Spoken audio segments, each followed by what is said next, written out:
Well, TB, it looks like we've got one viewer, so we can start talking now. Yeah, say hello to your one viewer, TB. Hey, well, let's put the glasses on straight. Bloody hell, look like a tramp, Dave. Look like a tramp. There you go, look. See, you don't get this on Tomo F1, do you? No, you don't get this on Tomo F1. No, that's quality the same, but not like this, is it? No. Anyway, say hello, TB. Yeah. Hello, Matthew D'Souza. He says, take the tag off the bear. No. We don't take the tag off the bear. No. He loves his little tag. He loves it just as it is. Yes, just as it is. I'll let you know a little secret, actually, Matt. That is that when I wash him, which I have to do quite frequently, because he does seem to get so dirty. What I do with these tags is I actually wrap them in a plastic bag. Seal them up with some tape, yeah, and then chuck him in the washing machine. Yeah, I don't have to worry about this one because this is attached to his clothes and they are removable, his clothes. Yes, you can take his clothes off and have him as a naked bear. Oh my goodness. Shall we? Shall we show them you naked? Oh, he's getting excited. He wants, yes, this will get the viewers in, won't it? This will get the bloody viewers in. Let's show the bear naked. Okay, cue the music, everyone. Da da da da da da da da da da da da da da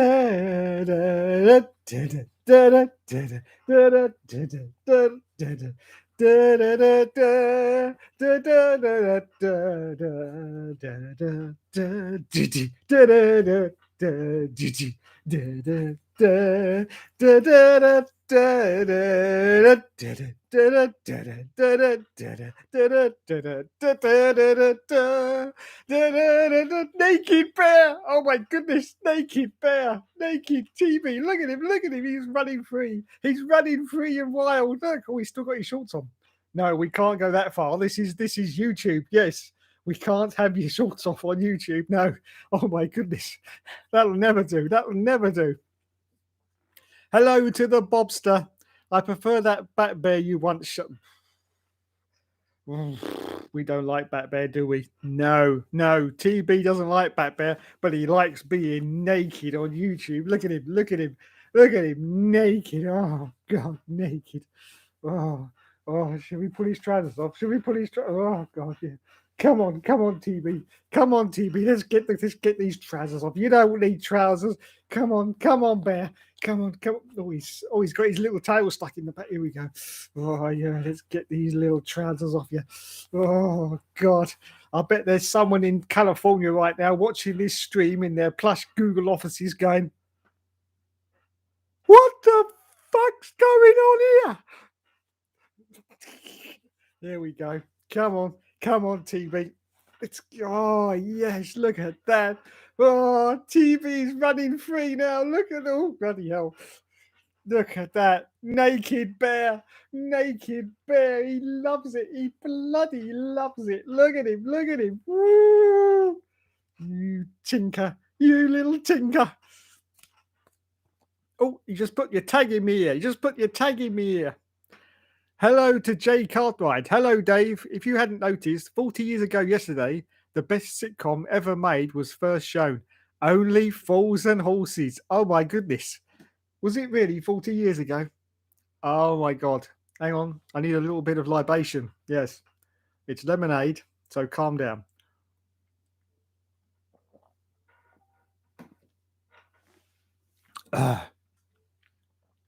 Well, it's my sad duty to inform you all that I was actually there for the first episode.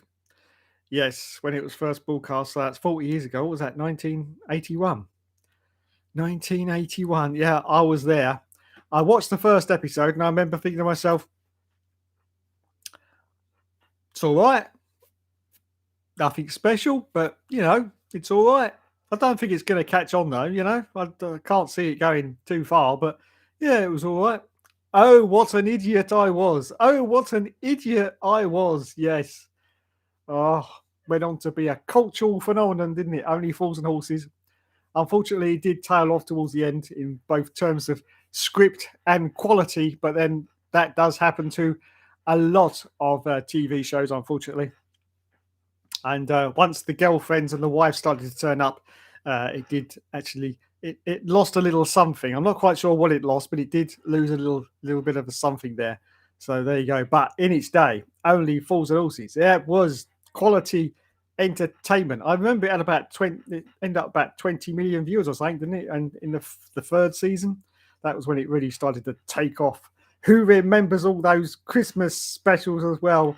The one in the coach, was it at Margate? Was it this one at Margate? Oh my goodness, who remembers that one? That was a classic when the coach blew up. We liked that one, didn't we, TV? Yes, TV remembers because he's an old bear. He was around as well in 1981. Oh god, but yes, Only Fools and Horses. What a classic that was. Matthew D'Souza says, does TB prefer to be on the bottom or the top? Oh, Matthew, that's a very saucy question. What do you reckon, TB? Do you like to be on bottom or top? He likes to be bottom. There you go. You heard it here first. Jay Cartwright says, yes, the Margate one, aka the Jolly Boys outing. Yes, the Jolly Boys outing. I think that was supposed to be one of my favourite ones. I just loved it when the coach blew up at the end. That was just absolute classic Del Boy. Classic Del Boy. Yes. Matthew D'Souza says, do you watch Doctor Who? I used to be a huge fan of Doctor Who. I've not watched any of the Jodie Whittaker series because it just didn't appeal to me whatsoever. But my favourite Doctor Who villain is, of course, the Daleks. Yes, and any episode with the Daleks in, and I'm there. Yes, I just love the Daleks because I had them back in my childhood. They were so shitting scary as well when I was a little kid. Yes, I used to hide behind the sofa and go, no, with my eyes shut. Everyone used to do that when you were a kid. You know, you used to have one eye shut and you used to just look through one eye and go, ooh, ooh, ooh. Doctor Who. Who would have thought Doctor Who was scary back in the 70s? But it was it was when you're little anyway. Obviously, it's not scary now. It's nothing, is it? But yeah, I haven't seen any of the Jodie Whittaker ones. My favourite Doctor actually of recent times was the one that was only did one season, which was Christopher Eccleston when they brought it back for the revamp. He's my favourite Doctor because he just brought a lot of grit to the role, which unfortunately they seem to have gone back to being a children's TV show again. But he's really sort of brought a little bit of grit into it to Christopher Eccleston. And then, of course, David Tennant came along and he sort of added a lot to the role as well. A little bit less gritty, but yeah, a lot of fun as well in a lot of the episodes that he was in. So David Tennant as my second favourite. And as for Matt Smith, yeah, we've just forget about him. Yes, just move on, everyone, move on. Mind you, a lot of people have made their careers in Doctor Who, or from being in Doctor Who, have made their careers, haven't they? I mean, like Karen Gillian, now a movie star, isn't she? Well, sort of. She's in that Jumanji or whatever.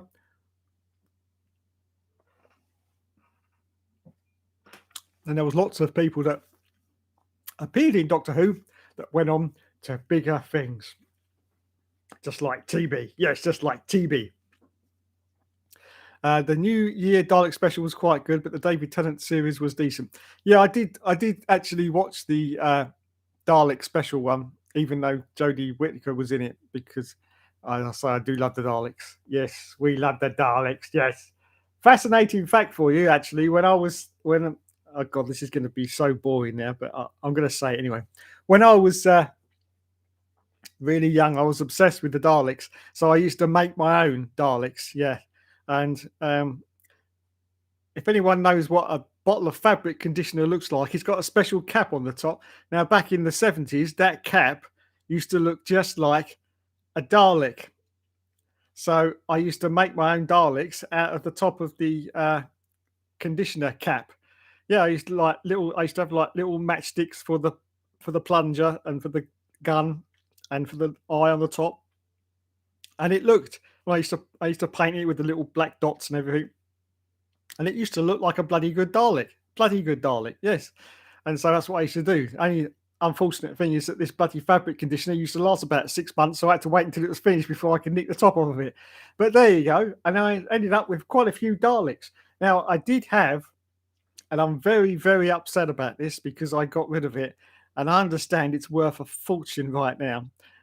Yes, an absolute fortune. It was a Dalek, like a sort of board game back in the 70s, and you used to have all these little miniature Daleks that you used to put on this sort of board, and then in the center you had like this cap that you used to spin around, and then it would spin these Daleks around, and then it was a bit like Monopoly, little bit like Monopoly, but it was just absolutely brilliant.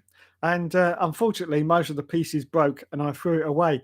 But I understand now it goes for an absolute fortune. Absolute, because they're so rare. There's very few of them around now. But of course, when I had this for, I don't know, it was Christmas or birthday present, there was tons of them around.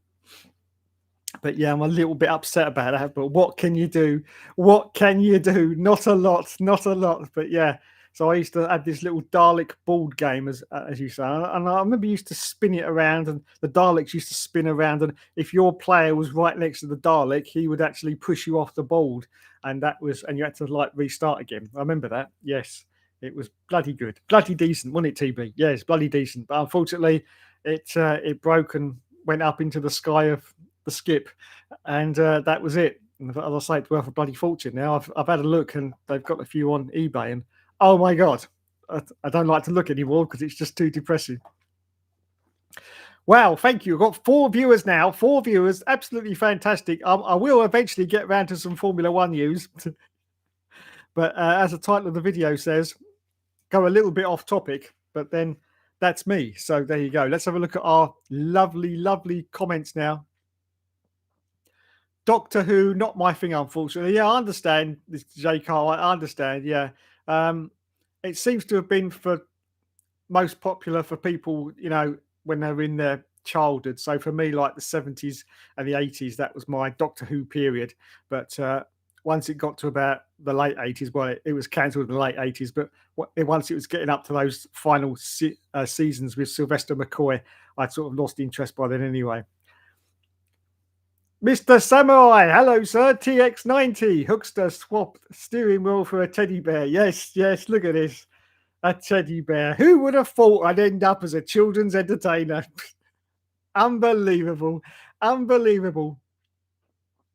But my mum told me she loved watching the classic Doctor Who series, just not the modern day ones. Yeah, yeah. As I say, that's probably harking back to when she was a lot younger, that they were a lot more popular as well. And a lot of the special effects in the older ones, although they're pretty dated these days, if you look at them, they've got this certain amount of charm to them, like a lot of old series have, really.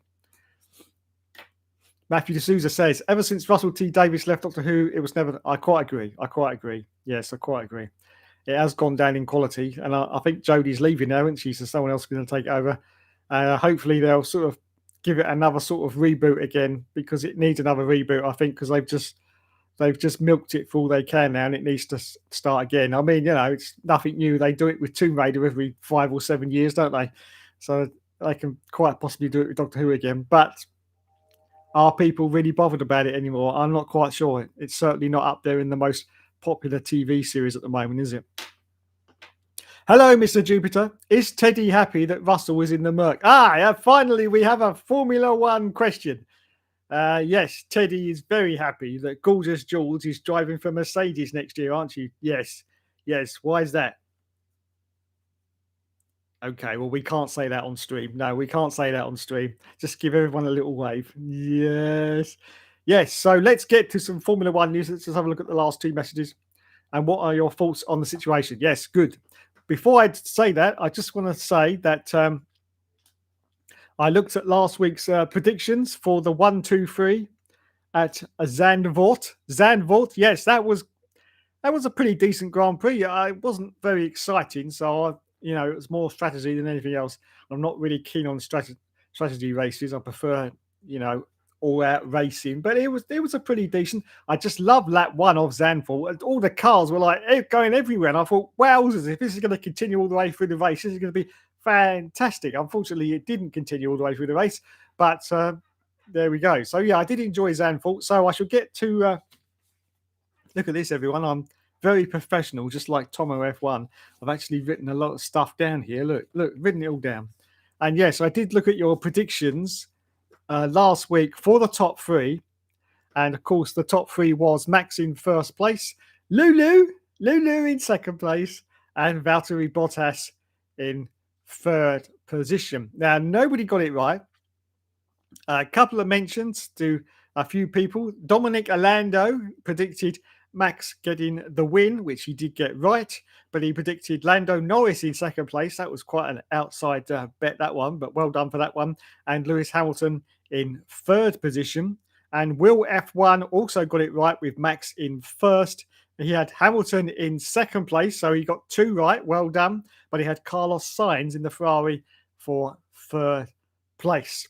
But the one person I have to say, and I think he's just appeared on my screen, yes, he has, is Scott Barnes, who actually got the top three correct, but not in the right order. He had Lewis as first, Max second, and Bottas in third. So he actually got them all right, but just not in the right order. So well done to Scott Barnes. And I'm just looking across at my screen here.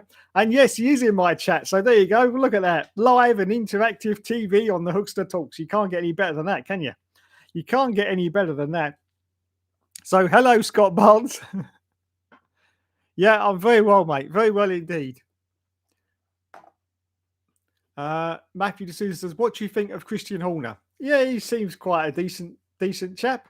I do like the banter that he has with Toto Wolff. It's pretty good. And I mean, let's face it, he has to put up with a Spice Girl 24/7. So he must be quite a good egg, really, mustn't he? Because, oh my God, no. Why did he have to pick Jerry Halliwell? Why Jerry Halliwell? Out of all the Spice Girls, why did it have to be Jerry Halliwell? For God's sake. Oh, any of them. Just any of them. Stop it now. Stop it, TV. Stop it. He could have picked any of them, but not Jerry bloody Halliwell. Oh, God. Oh, Ginger Spice. Ginger's always trouble. They're always bloody trouble. That's probably what he likes. There you go. So yeah, he seems like a good egg. As I say, I do like the banter he does with Toto. I liked that one the other week when Toto said he was a windbag who just likes to hog the TV. Ooh, handbags, gentlemen, handbags. We love all that stuff, don't we, TB? Yeah, we love all that stuff. Okay, so yeah, so that's the predictions. I'm just going to get this out of the way so I can remember that I haven't started to repeat myself. So we'll chuck that over there. Thank you very much. What else have I got? See, I've written a few more things down as well. Right, okay. Right. Let's have a look at the chat. Jay Carway says, I reckon they'll just use Russell to help Lewis till he retires. Yeah, I think you're possibly right there, Jay. And I'm just trying to think now. I think 2022 will probably be Lewis Hamilton's last competitive year, and then they'll probably concentrate on George Russell, and then Lewis Hamilton will end up as the number two. But that's such a good position to be in, because he's going to end his career, which we know he's going to end his career, because he's not going to go to any of the lesser teams like a lot of the older drivers do as they reach the end of their lifespan. A lot of the older drivers used to have to go into a Jordan or a Sauber, didn't they? But I can't see Lewis Hamilton ever doing that. He'd have to be in a top running car. And at the moment, it's only really the Mercedes and the Red Bull. And there's no chance that Lewis Hamilton's going to go to Red Bull. No chance ever that he's going to go to Red Bull. So after Mercedes, it's pretty certain. I think he's got two-year contract left, hasn't he? So 22 and 2023. And then I think for 2020, I think this is going to be the plan for Mercedes anyway. 2022, of course, will be the introduction year for George Russell. So that will probably be the last competitive year for Lewis Hamilton. And then in 2023, I think they'll switch everything to George Russell. And then Lewis will become the number two driver, helping George. And then after that, there'll be a decision on what he's going to do. And I possibly think he'll probably retire from that point, because as I say, I can't see him driving any other thing. He's not going to go to Alpha, is he? A 3-year deal at Alpha until he's 40 years old. I just can't see it myself. He's either going to retire or go and do something else. And I think he'll probably go and do something else. So yeah, that's what I think will happen at Mercedes. So next year could be the last competitive year for Lewis Hamilton. Yes, fantastic. Jay Carr says, have you heard that ABBA are back? Yes, I have heard that ABBA are back. Oh my goodness, ABBA. Yes, I remember them. Well, I don't actually remember them, but unfortunately, during the 80s and the 70s, I had a sister. Yes, I had a sister, which is never good news, never good news. And unfortunately, she was an absolute ABBA fanatic. Yes. So all I ever heard through my 70s and 80s was knowing me, knowing you. Yes, it's permanently indented into my brain cells now. Yes, it is. So I couldn't get away from ABBA, unfortunately. But yes, ABBA are back. I actually did see the video on YouTube. Very cleverly edited. Just saying, just saying. Very cleverly edited. Yes, yes, yes. That's because they got really old, TB. Yes, they're really old now, but they kept using footage of when they were really young. Yes, to make it look like, yeah, well done. Well done indeed. So, yes, ABBA are back. Yes, we need a bit of ABBA, don't we? Yes, we all need a bit of ABBA in our lives now. No, perhaps not. Perhaps not. Perhaps we don't, but who knows? But it's glad that they're back. I'm glad that they're back. Yes. I understand one of them. Is it Agnifa or Agatha? One of the two, anyway. Yes, she's a little bit of a hermit, bit like us, really. Yeah, she's a little bit of a hermit, and she's been living in a castle, yeah, for about the last 25 years on her own. Yeah, I know, fascinating fact there. But yeah, she's been living in a castle on her own for about 25 years. I think it's Agnifa. I think it is anyway. Yes. So there you go. Fascinating fact about ABBA for you there. Wowzers, mid trousers, as the Hookster likes to say. What else have we got? Do you think your F1 2018 teammate Ricardo can challenge for a world championship, or is it too late? I think it's too late, unfortunately, for Daniel Ricciardo. I've mentioned this before. I think he's done far too many driver swaps. Too many team swaps in the last few years. Yeah, I think he's changed teams far too many times, and I think now he just can't get on top of this McLaren. It's quite obvious. Lando Norris is doing a much better job, and of course he's been in the team a lot longer. But Daniel Ricciardo just can't seem to get to grips with this car. He did do a little bit better the last few races, but he's still, I mean, in qualifying, he's nowhere near Lando Norris. And I don't know. I have spoken about this, but I understand due to the very tough restrictions in Australia, it's been a very long time since he's actually seen his family. Yes, because obviously, he's traveling everywhere and they've really got some tough restrictions in Australia right now. Really tough. It's really difficult, even if you're an Australian citizen, to get to your own country. That is tough. And so I understand he hasn't seen his family for a long time. So, if you're someone who gets your motivation and everything else from your family and stuff like that, and friends and other things like that, then obviously he's been out in the wilderness for the last 18 months. So perhaps he's lost a little bit of his mojo. I don't know. Or maybe he just wasn't as good as people thought he was. What do you reckon on that, TB? Yeah. Of course, it would have been masked when he was driving for Red Bull because that was a good car. And so it wouldn't have shown up his inconsistencies. But with Renault, I mean, he really didn't put in that many strong performances, did he, really? No, not really. And now he's moved to McLaren. It seems to be going a little bit backwards for Daniel Ricciardo.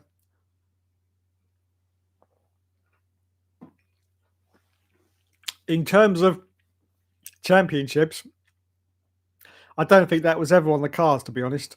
I can't see that it was ever on the cards that he was ever going to be a world champion, because he was much better as sort of a number two driver, to be honest. So I can't see that, winning a championship, unless he gets a killer drive next year, which isn't going to happen because I think he's signed for a few years at McLaren. I just can't see anything happening. And I have to say, if his performance continues to be pretty flat at the moment, I mean, it's not terrible. We're not in Nikita Marzipan territory here, but it's definitely not on the up like Lando Norris's is. It's definitely a flat line at the moment. Obviously, we could get to a situation where McLaren could start looking elsewhere for other drivers, but let's hope that doesn't happen. And he manages to do really well later on in the season. Okay. The fashion and music for Lewis 2000. Yes. Oh, Lewis Hamilton and his fashion. It's brilliant, isn't it, TB? Yeah, we just love all the outfits he wears. We really do. Shout out to Lewis Hamilton. I'm sure he's watching. He always loves the Hookster Talks. He does indeed. Yeah, he likes the bear, doesn't he? Yeah. TB the bear. He likes the best. Jay Cartwright says, "Oh yeah, I get you, Scott. 2024. Yeah." Jay Cartwright says, "Don't know if you've heard this. Once an F1 driver apparently toured with ABBA as their drummer. His name was Slim Bulgard." No, I didn't know that, Jay, at all. Thanks for that information. An F1 driver who apparently toured with ABBA as their drummer. I know they did have quite a few drummers and musicians that went with them. So yeah, I can quite see that's feasible. Oh my goodness, everyone. TB, we have Turanga Leela in the chat. Yes. Hello, my darling. Hello, Dave, my darling, she says. What have you done to TB? Where are his clothes? Turanga, it's a little bit hot right now in the UK, and TB felt that he didn't need his clothes. So that's why he's a naked bear. Yes, he's a naked. Look at him. Look, he's naked. Oh, look at his little tail. Look. Woo. Oh, I could just tweak that all day. Look at his little nipple. Look at it. Yeah, anyway, before we get banned from YouTube, yes, so he's a naked bear. He's completely naked. He's still got his little badge, though. Look, his little Star Trek insignia. Look at that. Beep, beep. Beam us up, Spotty. What do you think of Monza? I really like the track. Yes, Monza, as anyone who's watched any of my videos will know, is one of my favorite tracks, basically because it's got my favorite corner name of all times because it's so rude. Or it sounds so rude anyway. Yes, it's Parabolica. I just love that name. I could say it all day. Parabolica. I just love going into Parabolica. That's what she said. So it is one of my favorite circuits because it's a real high speed circuit, low downforce, and I do love the low downforce. If ever I'm playing like career mode, I always try and get the wings as low as I can. Always have done because I don't worry about the corners, just so long as I can go as fast as I can down the straights. So that's all. I just like looking at the miles per hour going up and up and up. So yeah, I just like to the fast circuits. And Monza is so fast. I mean, if they took those two chicanes out, you could just go flat out of the whole lap, couldn't you?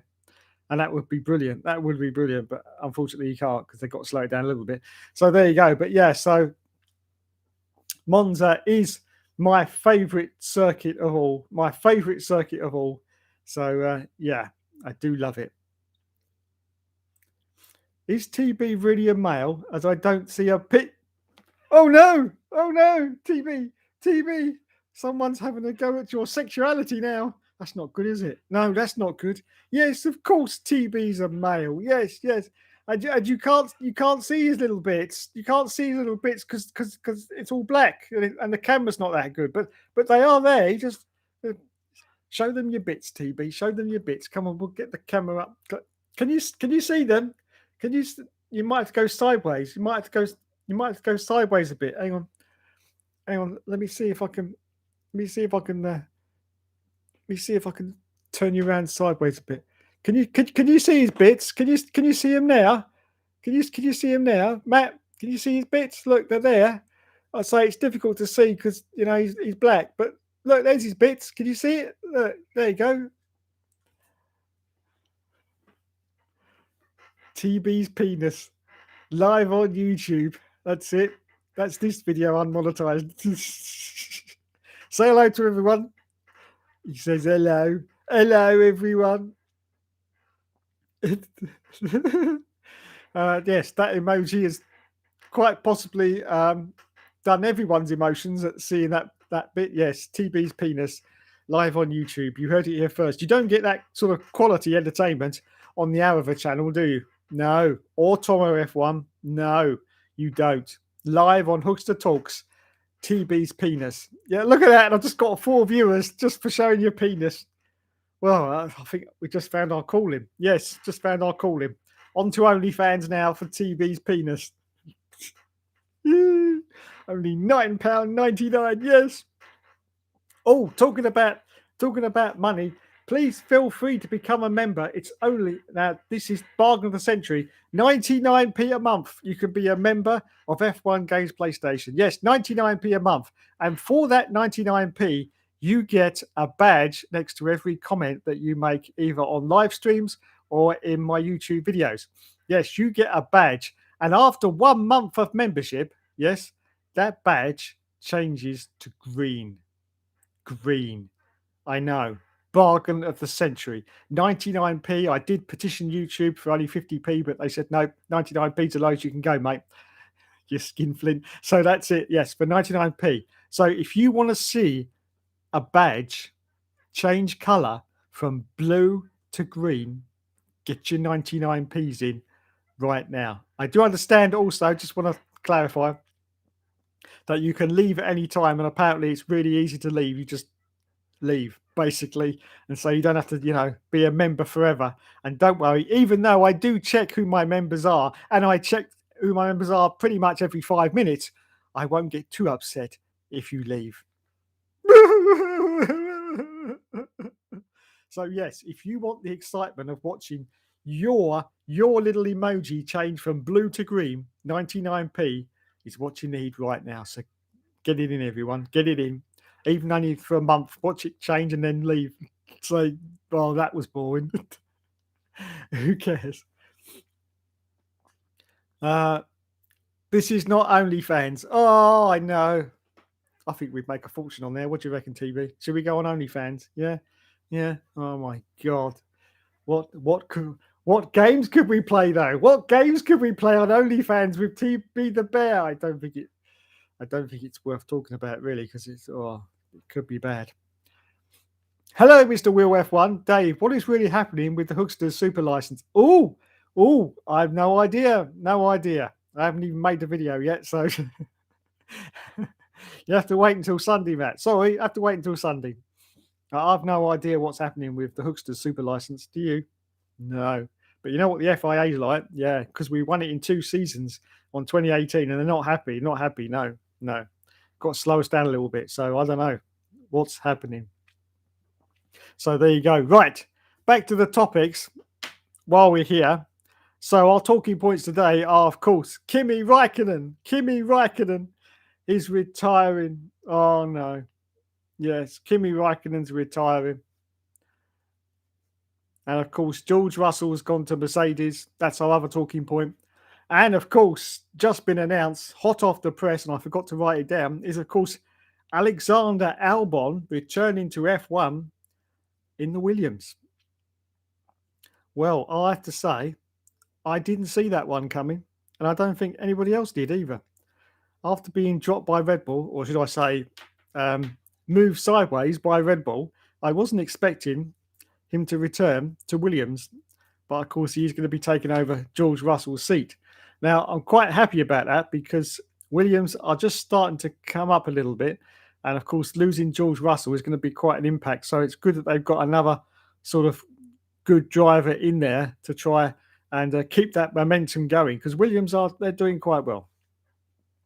It's still a shame though about Williams, we have to say. Yes, a once great team battling it out now with the Hussies.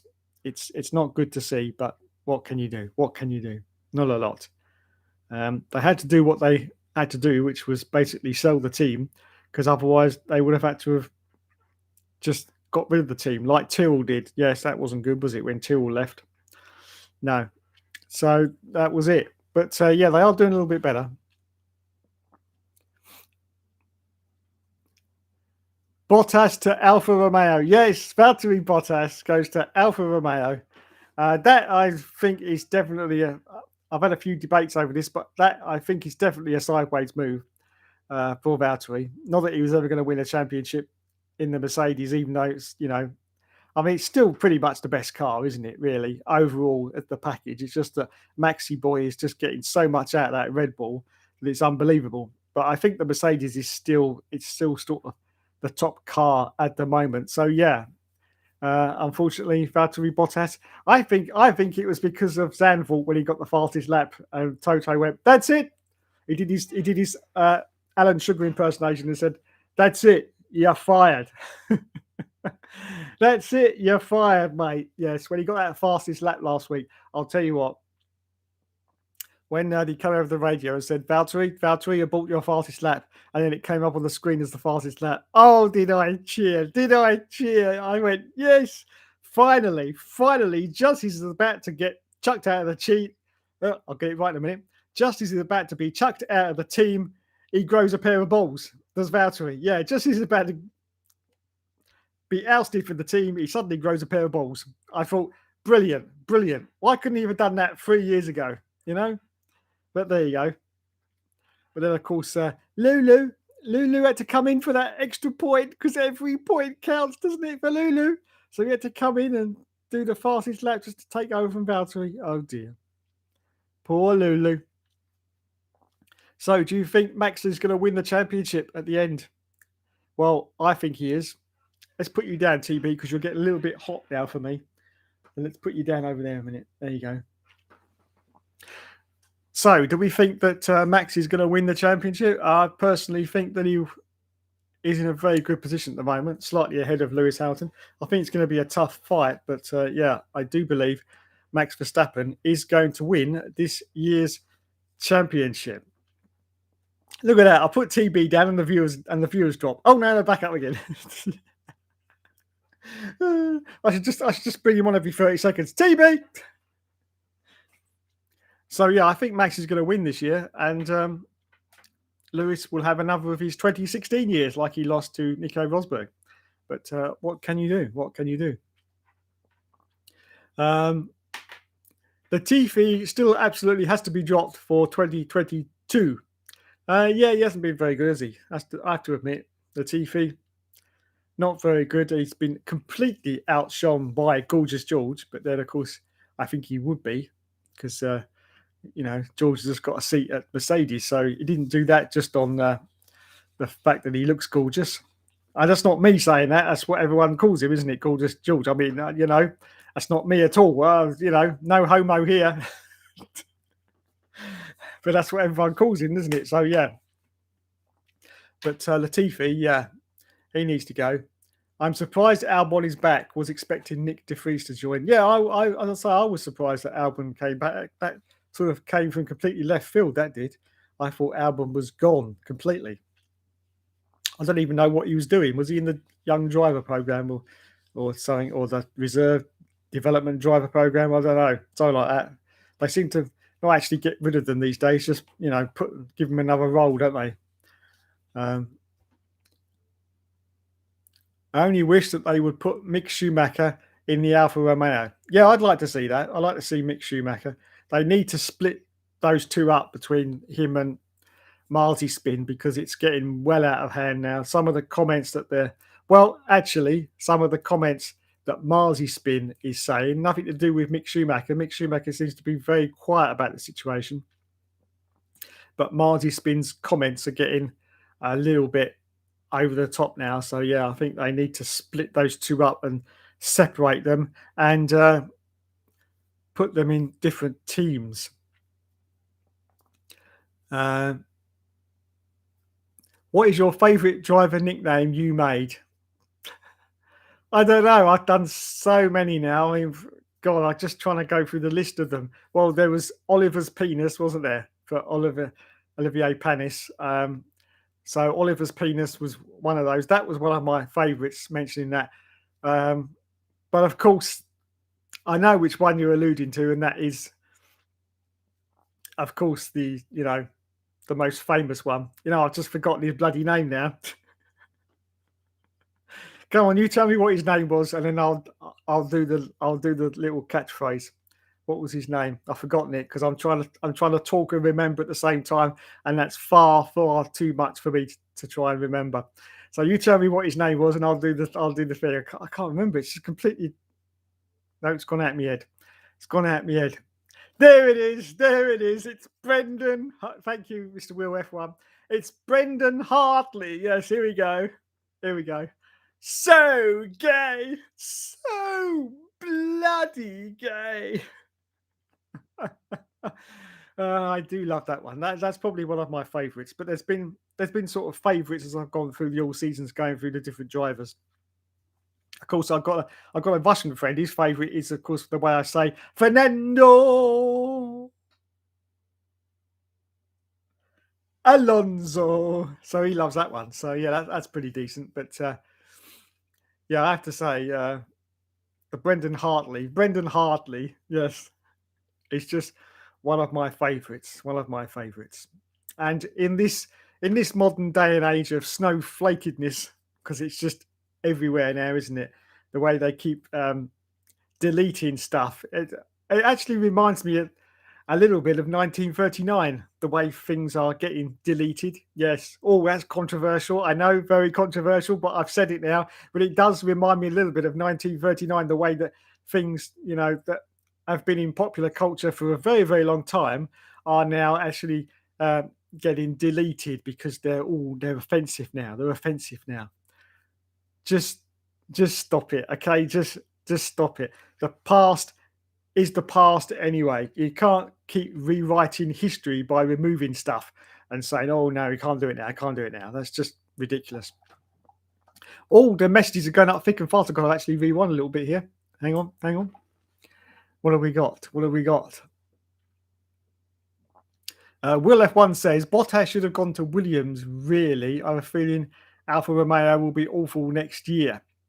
Yeah, he should have done, but he did come from Williams, didn't he? So I just can't see that he would have wanted to have gone back to them. I mean, they actually Mercedes actually poached him from Williams, didn't they? Back in whenever it was it 2017? I can't remember, but yeah. So I can't see that he would have wanted to go back. And Alfa Romeo, yeah, I don't know what's going to happen with Alfa Romeo. A bit of a inconsistent season, up and down. It's been not too bad, but we'll have to see what happens there. They put Schumacher in there. Yeah, F1, Will F1, Bottas should have gone. Yeah. Scott Barnes says, Q, out of all your championships, which was the hardest to win? Well, that's easy, Scott. The hardest to win out of all my all-season championships was F1 2004. It's just a rock-hard game. In fact, when it first came out, a lot of people said it's just too hard. Basically, it's too hard because the actual career mode is stuck on a hard level, and there's no way you can change it. And of course, there's no pit stops either. It's a 25% race with no pit stops. So you've basically, from whatever position you start from, you've got to bludgeon your way through the field and get as high as you can because the speed of the AI is just immense. And since I did that 2004 career mode, I've actually gone back and tried to replicate that again of winning the all seasons where I did it the first time. And I've actually failed miserably. So that actual season on 2004, that's one for the history books because I don't think I'm ever going to be able to do that again. I said when I made that series that for some very funny reason, because I've attempted that many times before I did it on YouTube, I think about 10 or 11 times and always failed miserably. And I did do it for the YouTube series, and it's nothing to do with the power of YouTube or anything like that. But I just felt, I don't know if you can understand this, but I just felt when I did that I was in the zone. Everything seemed to sort of fall into place while I was doing that. And, if you speak to top competitive drivers, they talk about being in the zone, and they're there. I think when I did that series, I was actually, for once, in the zone. Yeah. And that's what got me through it. But it was really really tough to film that one. And so that was my one that I think was the most difficult, because it is a bloody hard career mode to crack anyway. Because I say no pit stops, stuck on ultimate difficulty or whatever they call it, hard mode back in the days, wasn't it? And yeah, you just basically had to bludgeon your way through the field, get as high as you can, and you had to be very, very careful. I'm just going to do a shout out to James Smith, actually, who gave me a little few pointers about the best teams to go for during that series as well. Because if you go for a team that you think is okay and it's not, you can actually completely cock up that career mode. So yeah, luckily he gave me a few pointers. I think he said go to Jaguar, which was, the Jaguars are pretty fast on 2004, so that was a good decision. And so we managed to progress from there onto a better team. So well done to James Smith. Shout out. But yeah, definitely the 2004 was the most difficult for me, I think, to finish, because also once you're stuck on, hard mode, there's no way you can do anything with it. You can't drop it, you can't fake it, you can't do anything. You've just got to do the races. And also the thing about that is there was no restarts on that career mode. There's no restarts, so you had to get it right first time. So the sweat was pouring every time I did those episodes. It really was, because I knew that one mistake and that was it. But that's great to see, because a lot of these F1 games with all the replays and flashbacks, it's just ridiculous. I don't mind when Codemasters used to have the flashbacks, when you had a limit of flashbacks, like 4 each race or whatever. That was a good idea, because you were still limited to what you could do.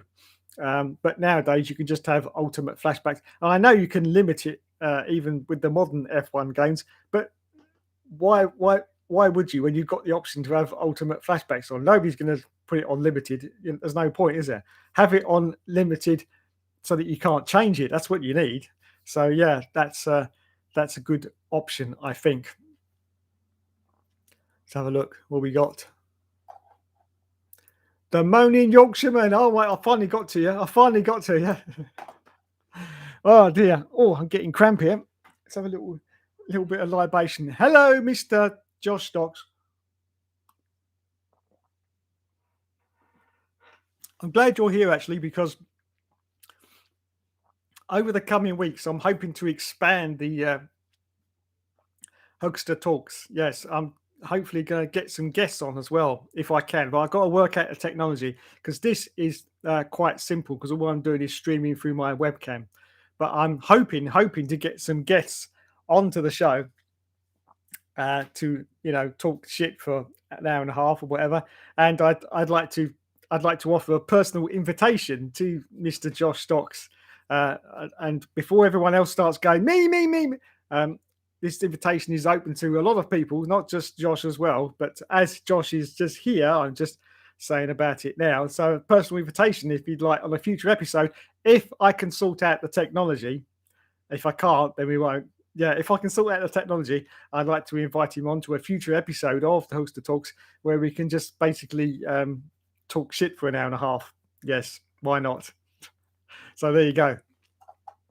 He says, the deck are you doing? What am I doing? I've no idea, Josh. No idea at all. No idea. Feck. Jay says, Mercedes have only won once of the last. Wow, really? I didn't know that. They've only won once out of the last 9 races. Wowzers. Josh says, I'm at a concert and had to tune in because someone said it was getting out of hand. Yeah. Hey, I'll tell you what's getting out of hand, young man. Look at this. This is getting out of hand. TB's naked on YouTube. Naked TB. Look at him. Whoa, look at this. Yes. This is getting out of hand, Joshua Stocks. Yes. Naked TB. First, I just can't wait for the YouTube man to be watching this video. I just can't wait. He's going to be going, nah. Oh. So, if anyone wants to see a naked TB doing lots of stuff, then come and see our OnlyFans account. Yes. Just type it in. It's called TB's got a big pic. No, it isn't that at all. We haven't got an OnlyFans. It's just a joke. But if things pick up, we may have to do one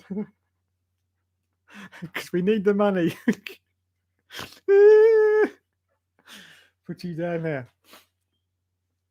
Anyway, the Moaning Yorkshireman is at a concert. Are you really, sir? What are you watching? Is it Coldplay? Is it Coldplay? Are they singing Paradise? Sorry, little private joke for you, everyone. Yes, he does like a bit of Coldplay, does Josh, but unfortunately, Paradise, he hates that song. So I like to rub it in every time he says about concerts and stuff like that. So yes, there you go. Will F1 says about 6 minutes ago, Dave was showing off TB. Yes, I was, and I've just done it again. So there you go. Go back 6 or 7 minutes and see. No, I wouldn't. I'd just carry on. Carry on. Jupiter says, what do you think of the F1 sprint format? Can we have Teddy back on? Of course you can have Teddy back on here. Look, here he is. Here's Teddy. He's the star of the show anyway, aren't you? Yes, everyone loves a TB. Yes, fantastic. Right. What do I think about F1 sprint format? Well, basically, I think it's a load of old twaddle. Yes, a load of old twaddle just brought in to try to excite everything up in the world of Formula One, but it's just pointless. I'm very disappointed that they've still continued with it. But unfortunately, it's probably put into the rules now, so they've got to do it. I was hoping that they're just going to say, no, I can't bother with that anymore. Now, let's hope that this dies a death, this sprint thingy, and doesn't get incorporated into future races next year, because I just don't see the point. And it seems to take the focus away from the race. I mean, you're doing what, 17 laps in a quick sprinty race, and then you've got to, what does that do? And then that decides the grid, doesn't it? And then you do normal qualifying on the Friday, don't you? And then the sprint so I don't get it. I just don't see the point. It's just too gimmicky. I think too gimmicky, and they need to get rid of it because it's just pointless crap. Okay, they've tried this loads of times, like trying to change the qualifying. Oh yes, well, let's have them all go out one at a time. That went well, didn't it? F1 2005. Yes. 2003. Let's change it all now. Yes. Or as David Coulthard said, make no mistake, this isn't qualifying. This is just a joke. And he was correct. He was correct, because 2003 was a joke. The first 2 rounds, everyone was getting really hyped and excited and saying, wow, this new format is great. Look, it's mixing up the grid and everything. And everyone's going, yes. But after about 3 rounds, it all returned to normal. And everyone was still winning the races how they were before. So, yeah, it was pointless. Yeah, of course, 2005, no tyre changes. Who remembers that great year? Yeah, Kimi Raikkonen, when his tyre exploded because it had done like 70-odd laps. Well done, Formula One. Great thinking indeed. Yes, top of the class. So, yeah, just get rid of this stupid, boring, shitty sprint bollocks qualifying bullshit, because it's not needed. It's not needed. The season does not need any propping up this year. The season is going fine right now because you've got 2 drivers duking it out for a championship. So we shouldn't need to worry about all this bollocks about sprint qualifying or whatever. Just get rid of it. Don't bring it back next year. For God, FIA, if you're watching, and I know you are because you always like to watch the Hookster Talks, if you're watching, please, everyone is now speaking, because everyone who's in Formula One watches me. No one. Okay, so FIA, please listen to the Hookster when I'm going to say it directly to camera now. Please get rid of the sprint qualifying for next year, because it's bollocks. Absolute bone. Yes, absolute bone.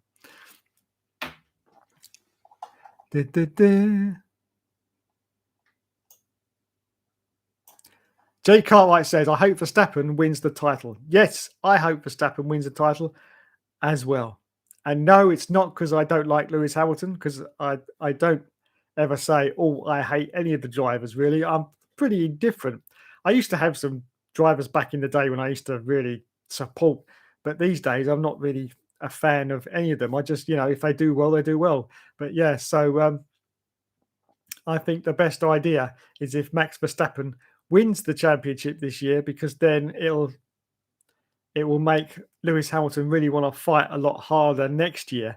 Of course, with all the new regulations as well, we don't know what's going to happen. No, we don't know what's going to happen. No, Nikita Mazepin could win the championship next year.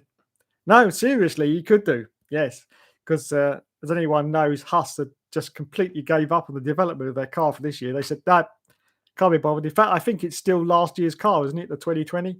And they've just said, no, can't be bothered. We're putting all our efforts into 2021, which would be great, apart from the fact that I think Mazepin's still going to be there.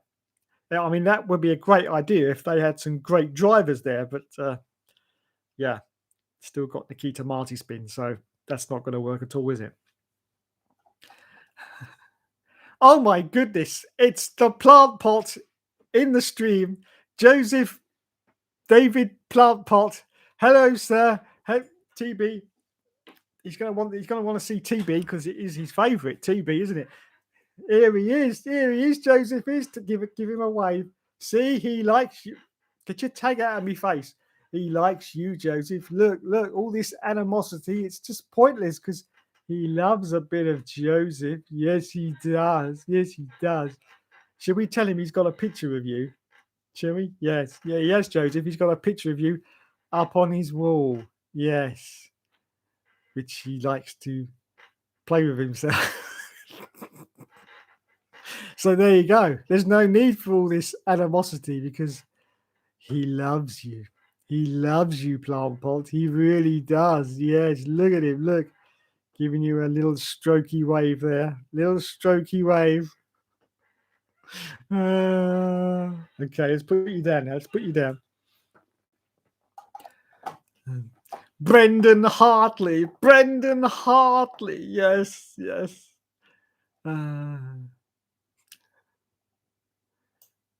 What we got? Will F1 says, shame you can't mod Brendan Hartley into F1 2019. Yes, it is a shame. It is a shame. I'd love him to carry on, but unfortunately, he only did one season, didn't he, in that Toro Rosso? And then he was out the door. Yes, Alan Sugar style. You're fired, mate. You're fired. Never heard any more about Brendan Hartley, did we, after 2018? No. I don't even know what happened to him, to be honest. I hope he's still alive, because I hope he hasn't died or something, because that would be very, very embarrassing right now. I think he's okay. Yes. But I don't know what happened to him. He went somewhere, but definitely not in Formula One. No. So let's have a look. Joseph says, Dave, do you have wallpaper on those walls? Yes, Joseph, I do have wallpaper on those walls. What a question. What a question. That is wallpaper, yeah. I don't even know what the boards are at the back there. I basically think I was just trying to find somewhere to put them. Yeah, they used to be like little sound boards, so it stopped my voice echoing, but I don't really use them anymore. So I think I've just stuck them behind there to keep them out of the way. Yes. So there you go. But yes, that is wallpaper. Let me move across. There you go. See? Wallpaper from the 1930s. You can't beat it. It's quality stuff, full of lead. Yeah, full of lead, but it was great back in the 30s. Everyone loved wallpaper full of lead. Yeah, can't beat it. Bit like when I used to put fillings in your teeth, full of lead. I've got about 30 in my teeth, full of lead, but I'm all right. I'm still here. I'm fine. Yeah, I'm fine. Yeah, hasn't affected me in the slightest. All the lead in my mouth, no. Little fascinating story for you. Yeah, where I used to work in the warehouse, the actual roof was full of asbestos. Yeah, and it used to fall from the ceiling, and we used to pack it all up into snowballs, and we used to throw asbestos snowballs at each other. Yeah, I'm going to regret that in a few years, aren't I? Yeah, but there you go. That was the 80s. Unfortunately, everyone did it. Scott Barnes says, "Oh yes, Stoffel Van Doo. What happened to Stoffel? Oh, didn't he go to Formula E? I can't remember. I think he did. Went to that electric milk float racing series, didn't he? Yeah, the old milk floats.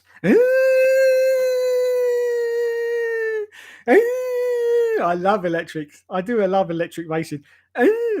Fascinating fact. My dad used to be a milkman. Yeah, he used to be a milkman back in the day when we used to have milkmen. Don't anymore. You just go to a supermarket and get your milk. But back in the day, you used to get the clank, clank, clank of the milk bottles, and they used to leave it on your doorstep. To leave it on your doorstep. Yeah, I know. People just don't understand things that used to happen. But yeah, they used to leave your milk on the doorstep. And you had to get your milk quick because otherwise the birds would eat it. No, I'm serious. The birds would eat it because, like, the top used to have a silver top on it, and the birds would peck into the top, yeah, and get the opening, and they start drinking the milk from inside. So you couldn't leave it out there very long. Couldn't leave it out there. And of course, it wasn't refrigerated because it was on the back of a milk float. So in the middle of, like, really hot summer, you were getting pretty much off milk. But they used to do it every single day. So you used to get a fresh pint of milk delivered to your door every single. I started to sound like Cockney Dave for a minute there, didn't I? Hey, yeah. Back in my day, you used to get a fresh pint of milk delivered to your door, mate. Delivered to your fucking door. Yeah. But as I say, you had to be quick, otherwise the birds used to peck it off. And they get that little silver top off, especially the crows. The crows are the bastards because they just love silver. They love any sort of jewelry like that. And they just get all the top off, and then they'd be, oh my God. But then, of course, some days, if you didn't have any milk, you just had to use it, even though the birds have been in it. Yeah, I know. Disgustingly gross, but it was the 70s. Yeah. And you had to mend and make do, as they used to say. So yeah, you used to have to drink it on your Rice Krispies and your cornflakes, even though the birds have been at it. But yeah, that was milk back in the day. But yeah, I love the electric series.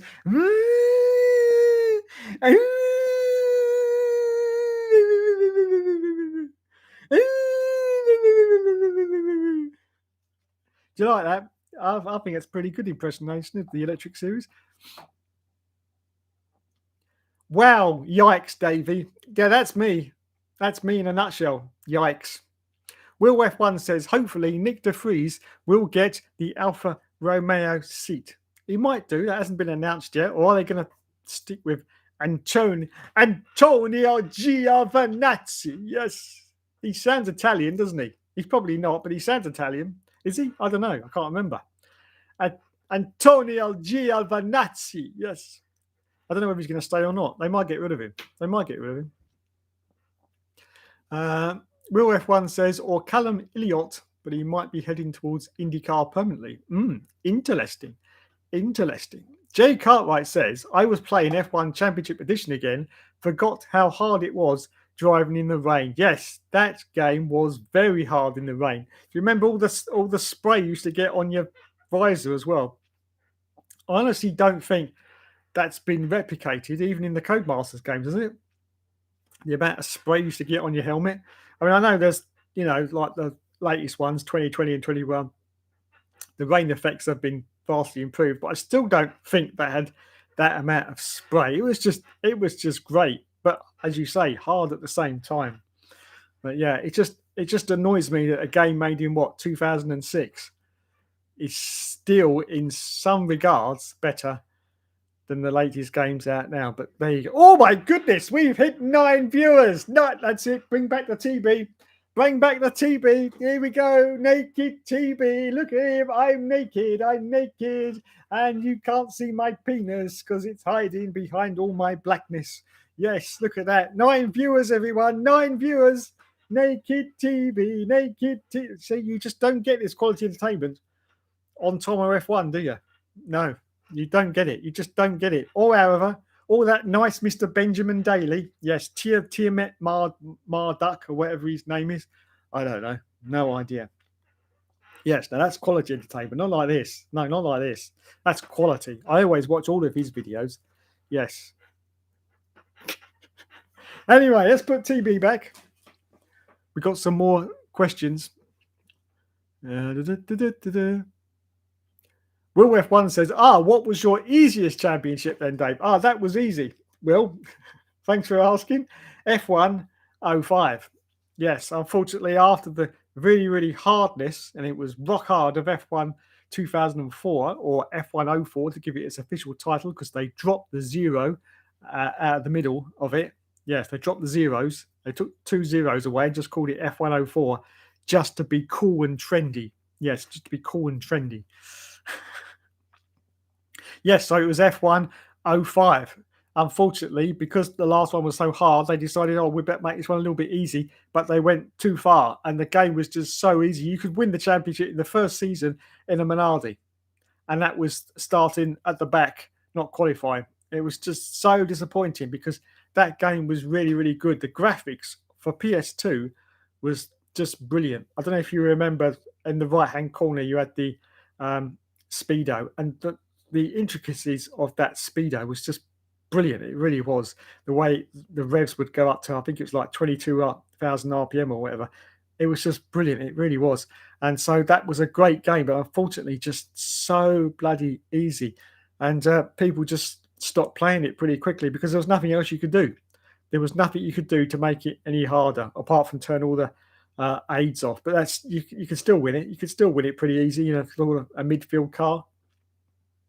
So yeah, that was my easiest championship to win. My most frustrating championship, if we forget about what happened in my 2016 career, where I actually got sacked by Ferrari and had to start again in a Renault. That was quite disappointing, I have to say. But my most frustrating championship was F1 2009, which anyone will remember. It was my only game I've ever done through emulation because it was only on Wii and PSP, and I managed to get it onto my computer, but it was very, very buggy, glitchy, and the frame rate dropped to about 10 frames a second at some point. So trying to record those episodes and get the races done and to actually get a pretty decent result with everything that was going on, because I've only got an inbuilt graphics card on my PC. It hasn't got anything fancy on it. And even though it was only like an old PSP game, it was still struggling through this emulation to actually play it properly. So yeah, that was my most frustrating, but I was glad I stuck with it and actually won the championship, I think after 2 seasons. And then that was it. I was done because it's just, I mean, it's not a very good game anyway on PSP. It's even worse on the Wii, so I've heard. But yes, I'm just glad that I managed to get through that one. Who else have we got? Guests. Yes, Mr. Plantpot. If I can work out the technology, I would like to get some guests onto the Hookster Talks so they've got a counterpoint to all my old bullshit. So when I start spouting my usual bollocks, someone can say, no, shut up. This is not correct. Okay. So yeah, but I've got to sort out the technology because as I said earlier, this is very easy just doing the webcam with me on it. If I've got guests on, I'd like the guests to be to be able to see the guests as well, and that's a little bit difficult to work out with the technology. But I'm persevering. I'm hoping to get it sorted out in the next few weeks. So yeah, watch this space.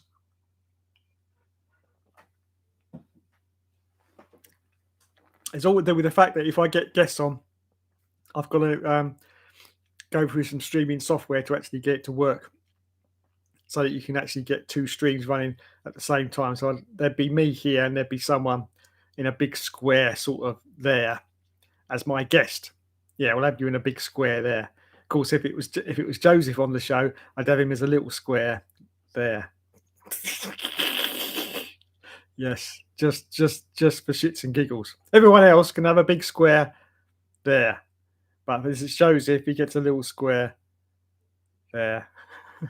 So yeah, if I can sort it out, I'll get some guests on and we'll have a right little chin wag for an hour and a half or whatever it is. And yeah, see how it goes.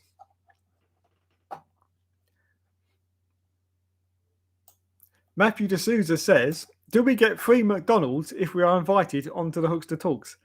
Matt, you get free McDonald's for life if you're on the Hookster Talks. Yes, and one appearance is all you need to get that free McDonald's for life. I've got the vouchers right here. Yeah, like McDonald's gave them to me ages ago. So the vouchers are here. So, you know, it's not a problem. Free McDonald's for life if you get onto Hookster Talks. No, not really. That was a joke.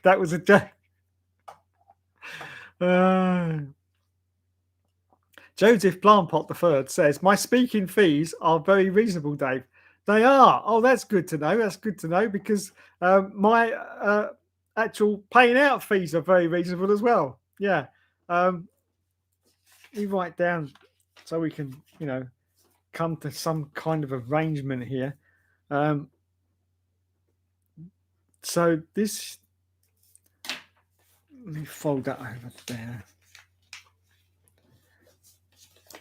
So this is my starting fee, Joseph, for a period on Hookster Talks. Okay, it's my starting fee, and after you've been on the show, once the merchandising rights have been approved, and it's all gone very well, and I've got lots of viewers, and everyone says, oh yeah, they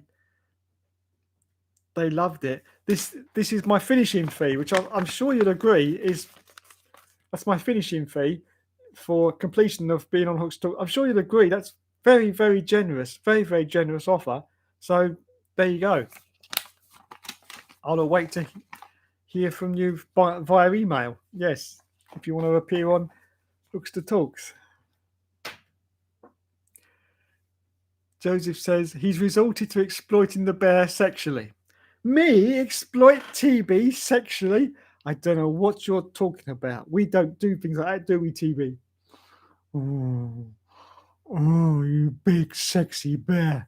Oh, give daddy some candy now.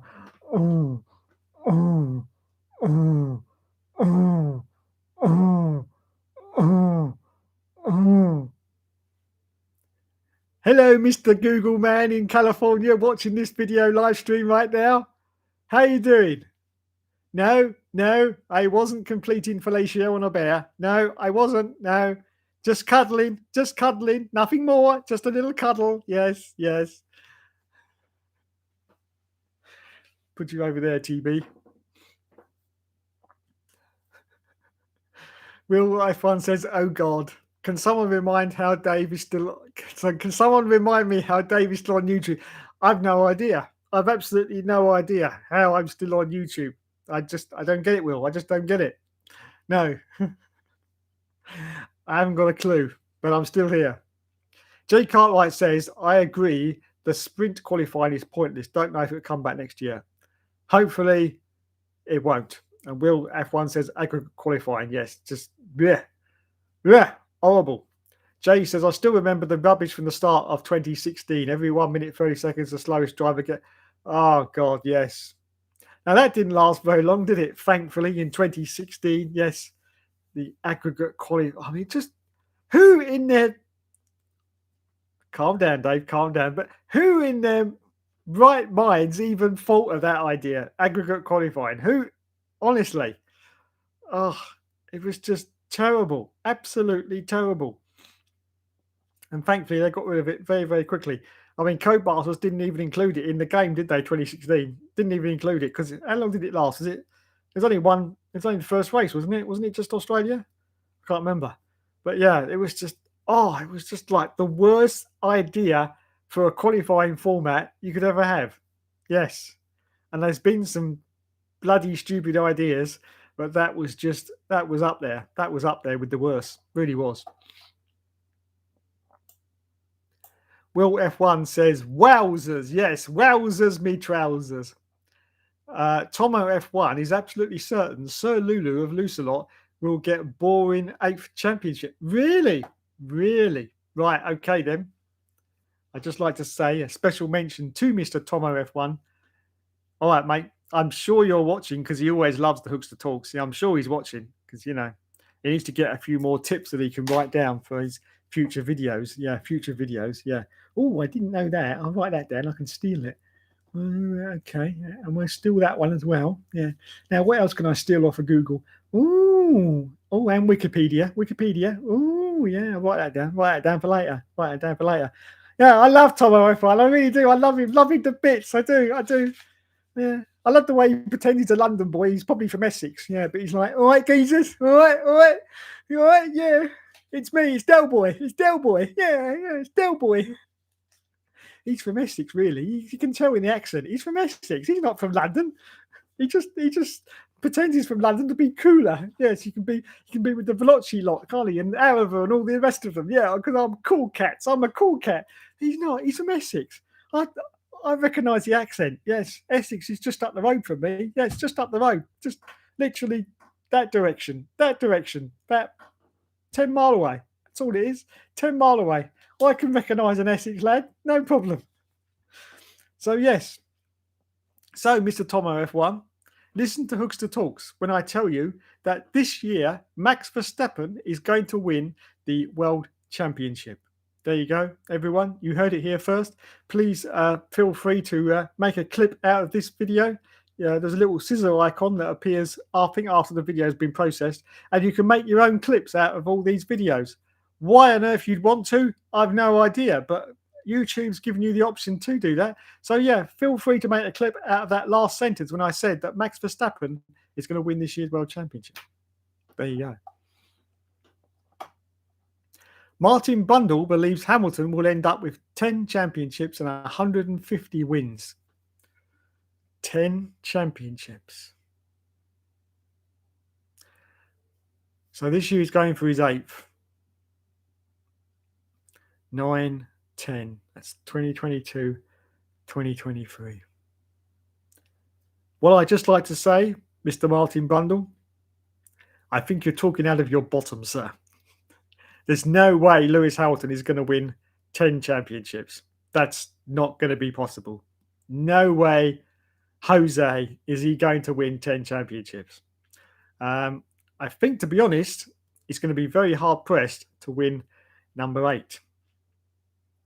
If he doesn't win it this year, I think next year is going to be his last chance, I think, before the George Russell effect starts to kick in. So, I disagree with Martin Bundle. And Martin Bundle, if you're watching right now, because I'm sure he does, because he does love a bit of Hookster Talks as well, I'd just like to say, no, sir, I'm sorry, you are incorrect. Yes, you need to go back to F1 97, where you used to say, you're right there, Murray, because that's all they ever used to get to say. Yeah, you're right there, Murray.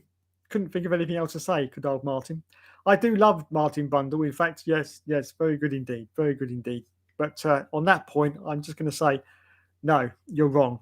I mean, logistically, there's no chance he's going to win 10 world championships because he's got to win for the next 3 years. And I mean, come on, he's getting on, isn't he? He's getting on. I think there's a little bit of skyness there with their devotion and admiration of Lewis Hamilton coming out once again, because it can't happen. It just can't happen. There's no way he's going to win 10. He might get one more, but I think he's going to be hard pressed to get that, to be honest. But there you go. Matthew D'Souza says, why wasn't F1 Games PlayStation included in the tier list of F1 YouTubers? I've no idea. Matt. No idea, but there you go. What can you do? I don't make the rules. I just break them constantly. But yes, why wasn't F1 Games PlayStation included in the tier list of F1 YouTubers? Yes. I mean, I should be up there at number 1 because I do pretty much 100% F1 stuff, don't I? Really? It's very seldom that I actually deviate from it. I've done it a few times, but it hasn't been that popular. So I try to stick to the F1, but I mean, I should do really. That's what the name of my channel is, F1 Games PlayStation. So I should stick to the F1 stuff. But yes, I should be up there, up on the upper echelons of success, fame, fortune, dancing girls, riding horses on ponies. Yes, everything. It should all be here, but sadly, it's not, because I am suppressed. Because basically, a lot of the F1 YouTubers don't like me. I don't know why, because I love them all. Yes. Oh, Benjamin Daly. Ooh. Tiamat Marduk. Ooh. Arava. Ooh. Yes. Ooh. I love them all. But for some unknown reason, they just don't seem to like me. I don't think it's got absolutely anything to do with that video that I made a few years ago now about small YouTubers versus big YouTubers, where I actually blew up, however, in a spaceship. I can't see if that's got anything to do with it. And in fact, it was Arava who said that video was the best thing he'd seen since Star Wars Episode 1, The Phantom Menace. Yes. And when I saw that, I was just like, oh my God, However thinks that my video is as good as a Star Wars movie. I couldn't believe it. I was just like, ah.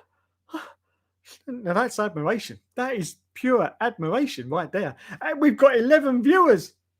Bring on the bear, bring on the bear, bring on the dancing bear. Boop, boop. Look at the dancing bear. Boop, 12 viewers. Boop, boop, boop. 12 viewers, everyone. Oh my goodness, I'm going to have to start getting naked myself. No, no, no, no, no. Not doing that. 12 viewers gets a special TB wave. Hello, he says. Hello. Let's put the bear down. But yes, so basically a lot of the... Oh no, I've dropped the bear. Come back, TB. Are you all right? Are you all right? Yeah. Give you a little dust down. There you go. Yeah, so basically the big F1 YouTubers don't like me because I do have a tendency to take the piss out of them quite a lot. Yes, quite a lot. Yes. Because why not? Why not? If you, as I like to say, if you sit on a pedestal that high, you have to be sort of, you have to accept that people are going to take the mickey out of you. It's nothing personal. It's just what I do. Yes, and I will continue to do so. Especially if he's Mr. Tomo F1. What? What? Yeah. I'm from London, me, mate. London. Not really. Essex. Yeah, I'm from Essex. Yeah. I recognise the accent. Yeah, I'm from Essex. But I'm trying to be cool from London. Yeah. Anyway, let's continue. Oh, Joseph says he loves TB. TB, did you hear that? Joseph says he loves you. Give him a special wave. Go on. Gets a special slow wave from TB. Fantastic. Look at that. He loves you too, Joseph. He really does. Yeah. And he's still very, very sorry about what happened in Russia. It wasn't his fault. He was put under pressure because he was just sitting there eating his Marmite sandwiches, basically. And then I had that very, very urgent phone call, which I had to take. Unfortunately, I couldn't leave it because it was very, very urgent indeed. So I passed the controls to him, and he was all flustered and, I don't know what to do. I don't know what to do. I think he did bloody well, to be honest, to actually get to turn one at Russia. It's just unfortunate what happened after that. But he's very, very sorry. He really, aren't you? Yeah, he's very sorry. Look at him. Look, he's very sorry indeed. There you go.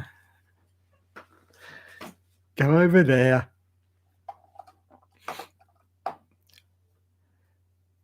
Brendan Hartley got torpedoed out by Kvyat. Yes, he did, didn't he? Yes, Daniel Kvyat. What a career Daniel Kvyat's had. Let's put him in a Red Bull. No, wait. Let's put him in a Toro Rosso. No, wait. Let's put him in a Red Bull. No, wait. Let's put him back in a Toro Rosso again. Red Bull? Toro Rosso? No. Red Bull again. No, let's put him back in Toro Rosso again. Oh, fuck knows. What are we going to do with him now? I don't know. Okay, we'll just get rid of him then. Job done. Yes. Daniel Kvyat. More of a torpedo than the Hookster, has to be said. Although it's a close run thing. But yeah, very close to being a torpedo the same as me. But oh my God, his career in Formula One, it had more ups and downs than... I'm not going to say it. No, I'm not going to say it. More ups and downs than TB's trousers. But yes, it just ridiculous. Really was. I love that little bit at the end of one of the Grand Prix when Sebastian Vettel was having a go at him. If anyone's seen that, it's on YouTube. It's on everywhere, in fact, where Sebastian Vettel was having a go at him. It's just classic stuff. It really is great stuff to see. That's when he called him a torpedo, I think, for the first time, wasn't it? I think it was, yeah. And yeah, it's just great. Sebastian goes, "What were you doing?" "Oh, I was just trying to race, man. He said, "Race, you need to get off the field." So yeah, check it out on YouTube. It's great. Will F1 says WEC and raced in Formula E for a short time. Oh, did he raced in that? Did he? Brendan Hartley. Well done. Probably still in W. Yeah, probably is. Joseph. I've gone past it. I've lost the chat now. That's it. I've gone past the chat. Wait a minute. Where are we? Oh, here we are. There we are. Joseph Plant says 70% solution of What the fuck's this? 70% solution of H2SO4 sulfuric acid solution, water 30 parts, and sulfuric acid 70 parts. TB will melt in a solution of that, Davey.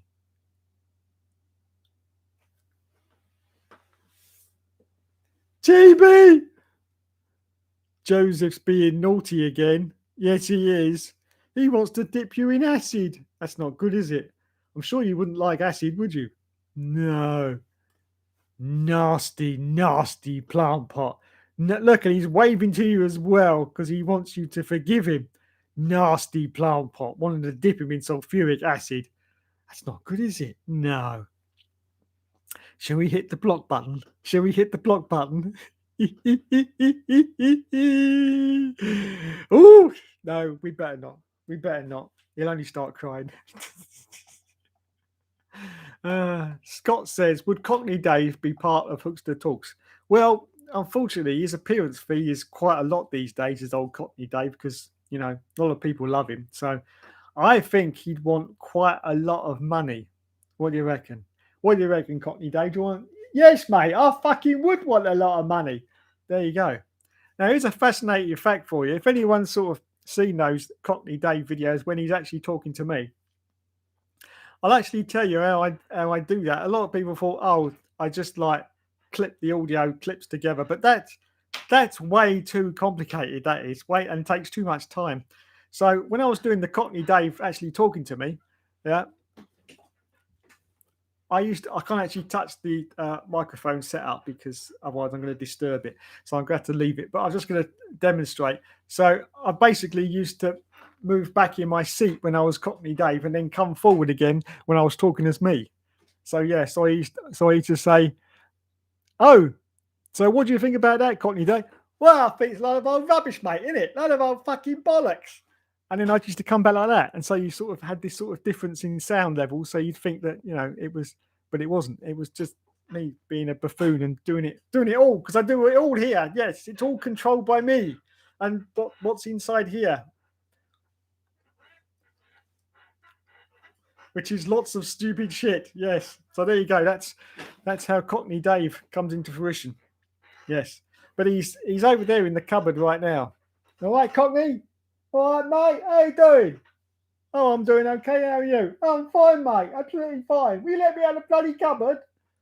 No, sorry, just staying in the cupboard. You bastard. There you go. Jupiter says yes. Naked bear alert. Yes, naked bear alert. Benjamin Daly, Tiamat Marduk. That's what I like to call him.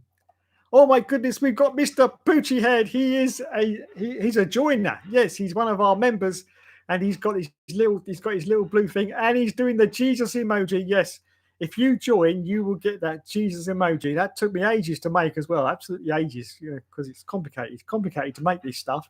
And yes, that is a picture of Jesus, because when you actually join, you get the message saying Hookster is Jesus. So there you go. Hello, sir. How are you doing? Poochie says, I played F105 on hard all the time. Yeah, I don't doubt it. I don't doubt it. Because that's the only way you can play it. Yes. I don't even know why it had a medium and an easy level, because that was just ridiculous. Good old F105. I just loved it, though. I played it all the time, even though I just kept winning so easily. But I just loved it. I really did. It was a great game from, of course, Studio Liverpool. Studio Liverpool, yes. One of the best F1 game developers out there at the time, anyway. Where are TB's clothes? He shouldn't be naked. Oh, we got his clothes. His clothes are here, Matt. Look, they're here. They're here. They're here. But he just said it's rather a hot day, so he prefers to be naked. Yes. He's naked all the time off camera, yes. Always naked is TB, aren't you, TB? Oh, I prefer him naked, actually. Oh, less work to do. Oh, if you know what I mean. Oh. Fucking hell. Right. If you want other people on as well, you should try StreamYard. It's free. Oh, okay. Thank you, Matt. I'm going to write it down. StreamYard. Yeah, I'll look into that. I'll say it'll be a few weeks yet, maybe even up to a month, because I've got to sort it out. But I will get it up and running. Don't worry. And then people will be getting calls from me. Yes. Come on, get your ass in gear.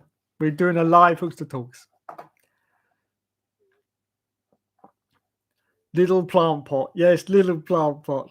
Poor little plant pot. Try and get Jolly Off Palmer on Hookster Talks. If I'd love Julian Palmer on Hookster Talks, I really would. Absolutely. But unfortunately, he's on the radio now, so he's going to be a bit too much money, I do believe.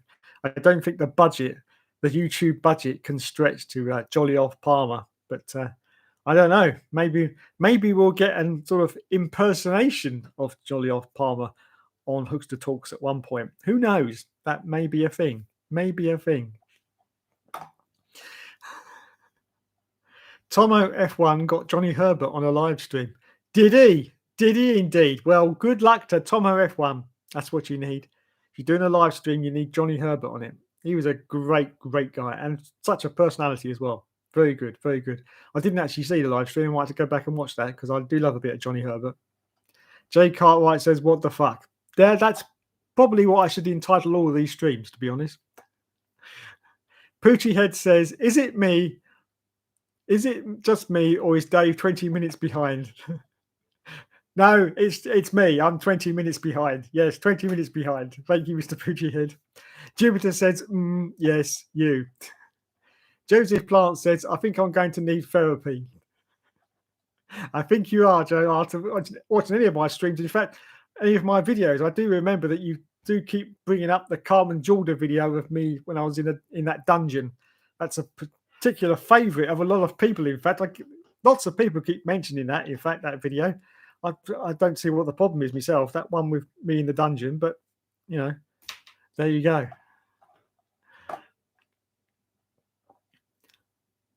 Jay Cartwright says, too many messages. I don't think you can keep up. No, that's it. Too many messages. I can't. It's just going too fast now.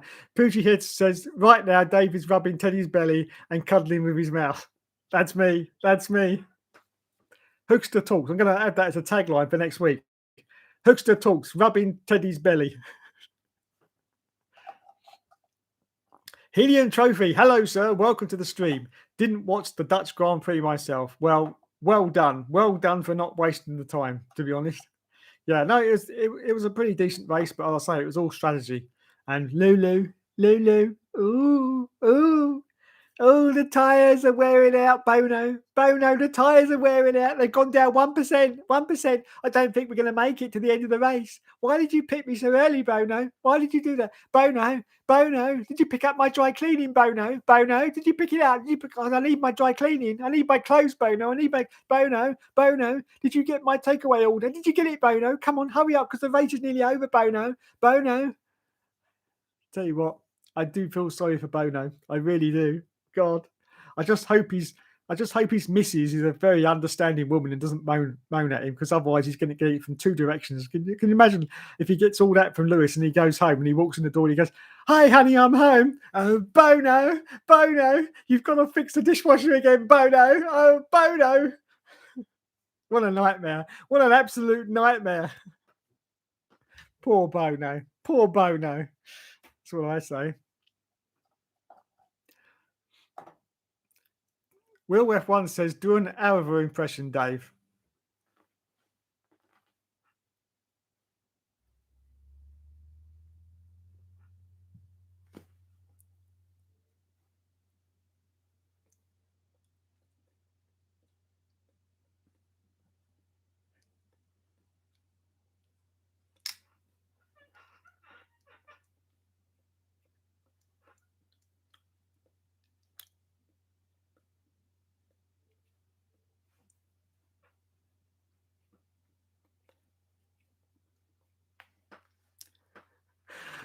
Just give me an ice cream headache now. I've got an ice cream headache now doing that.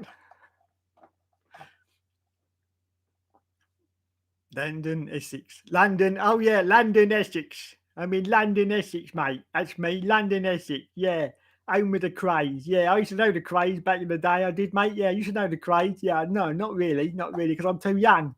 Yeah, Tomo F1, he's only about 24, isn't he? Eh? Yeah, he didn't know the Craze, mate. No, way too young for that. But he pretends he's from London, doesn't he? Pretends he's from London, mate. London. He's not really. He's from Essex. Yeah, he's from Essex, mate. Essex, yeah. Rule F1 says Aldous also has a full confidence in Hamilton. Really, really. Well done, Mr. Gordon Ramsay. Well done indeed. Yes. I hope your souffle comes out a little bit better than your predictions. Yeah, I hope it does. Oh bloody hell! I've lost the chat again.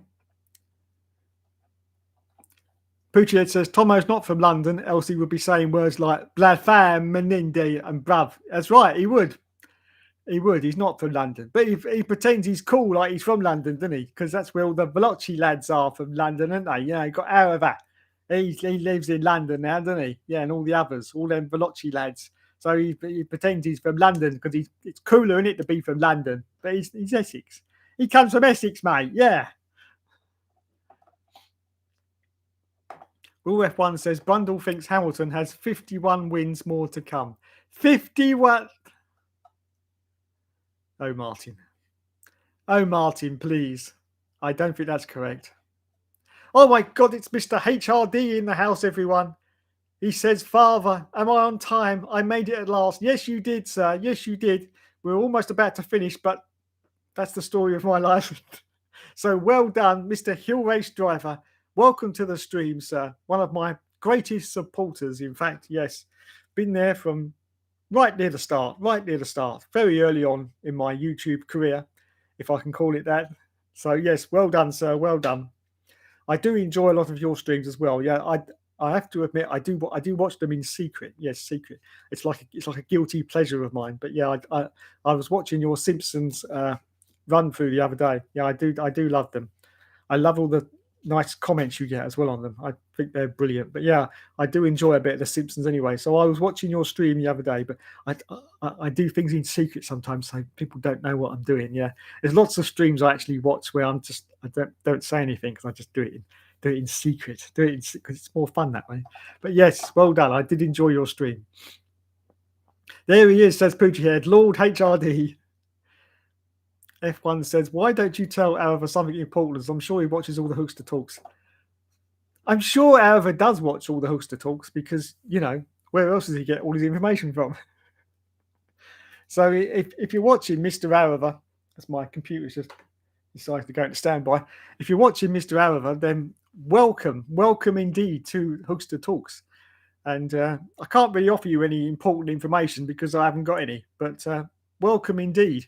Feel free to copy paste everything that I've been saying for the last hour and a half and include it in your next long form video, which you've just announced on Twitter. Well done. Yeah. Make sure you add it on to the end. Yes, it'll be fine. Mr. Poochiehead, Jesus, yes. So many comments that Dave might run out of time to answer. You may be right there. You may be right because I'm going to wrap it up soon. HRD, currently with Mrs. HRD at the moment. Can't hear you. Ooh, lovely. Like a bit of Mrs. HRD. Don't worry about trying to hear me because I'm just talking a lot of old twaddle like usual. So just watch. It's fine. It's fine. Just watch. You don't need to hear me. In fact, most people probably, turn the sound off anyway.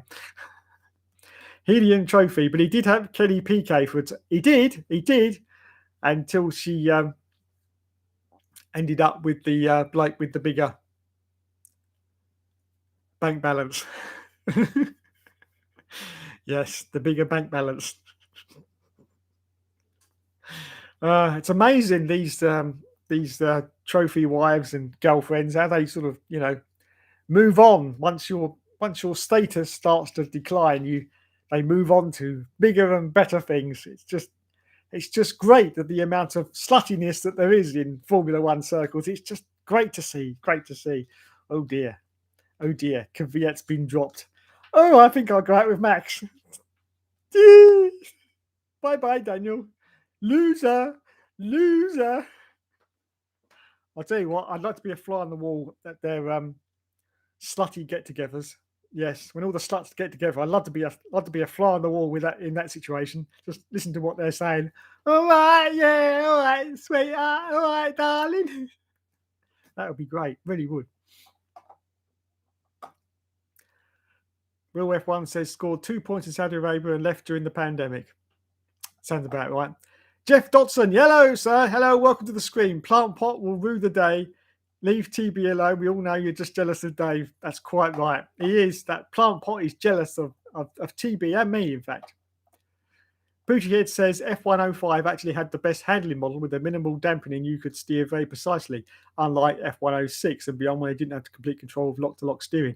Yes, I was very disappointed. In fact, I do know for a fact that was the only reason that F106 was harder, was because they removed the lock-to-lock steering that you could adjust. Because if you played that game with full lock-to-lock steering, it would have played pretty much the same with F105. But because you couldn't get the steering adjustment, you had to brake lots of times for the corners. So that's why it was a lot more harder. But it really wasn't that much harder, to be honest. I don't think anyway. It was just a sly attempt to make it harder by removing the steering lock. Because in F105, you could put the steering right up to 100, couldn't you? And it just fly around the corners. It was like it was on rails. But they removed it for F106. And that's why. Sorry for the 1,000 word essay. No, that's fine. I love all the comments. Keep them coming. I should have stayed the whole of South America at home. Yes, I agree. Jeff says, Dave, that Carmen Dungeon vid is still creepy. It is. It is still very, very creepy indeed. I think the most creepy thing about it is the fact that I got Carmen actually on the show. Yes, on the show, in person. I had to change her voice, unfortunately, because we didn't want, sort of any problems to do with copyright or anything like that. So I had to put her through one of these voice changes. But I actually got her on the show, and I'll tell you what, that cost me megabucks. It really did. Yes, megabucks. There was about 5 years worth of McDonald's, that had to be exchanged before she'd even agreed to be on it. But she watched every episode and she just loved the series. And she said, I just got to be on the final episode. So that's how I got her. Yeah, it was a lot of hard work, but I did manage it in the end. So well done to Carmen Jordan.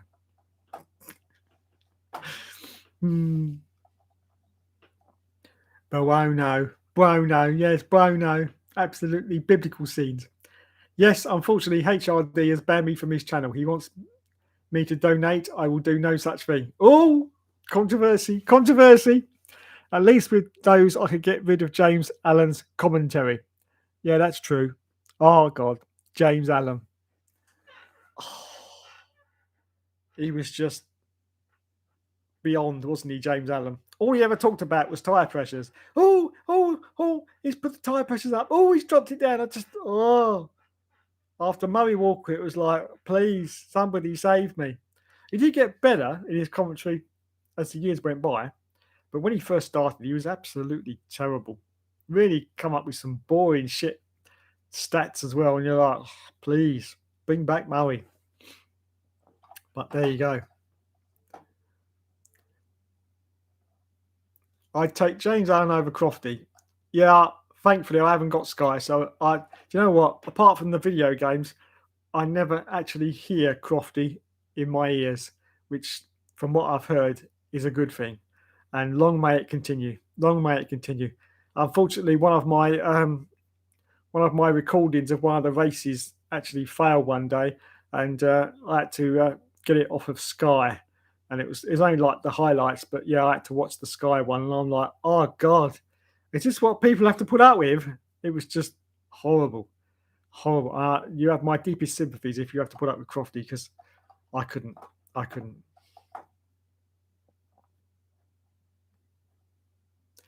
Pitch strategy. Oh yeah, the pitch strategies for James Allen. Oh, it's just ridiculous. It really was. Yeah. Oh, just so boring, wasn't he? He really was.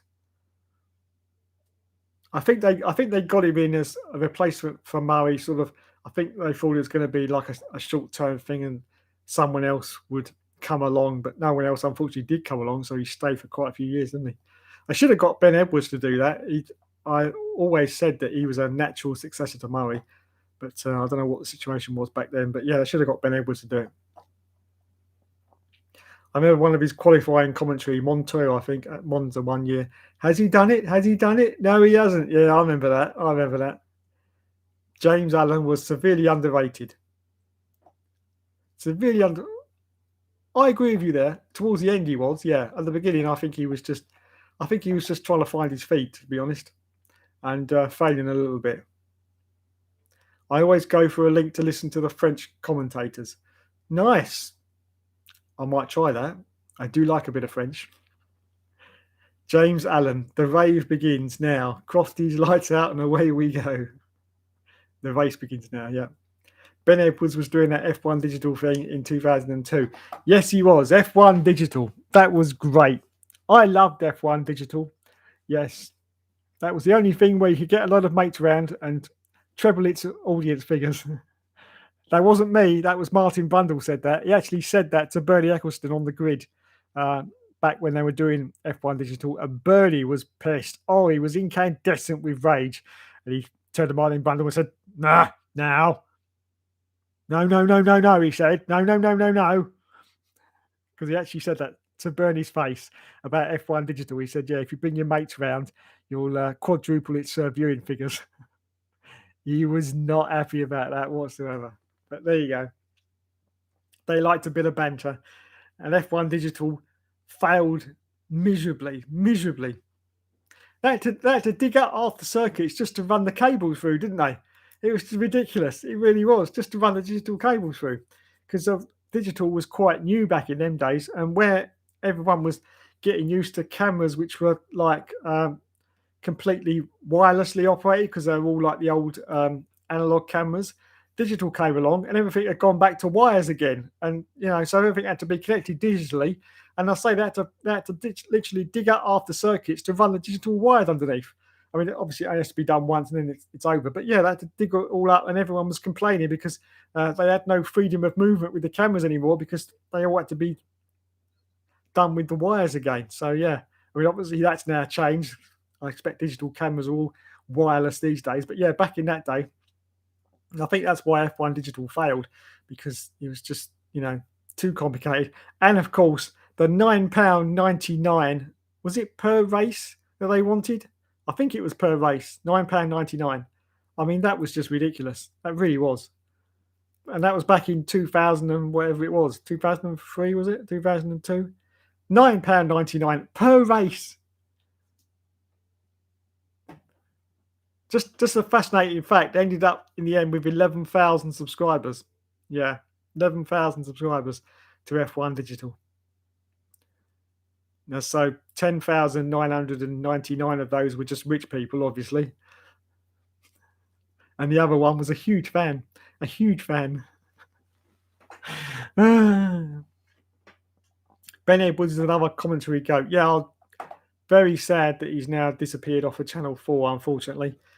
He is a really good commentator. I don't know what the reasons are why he left, but obviously he's got reasons, so he's gone.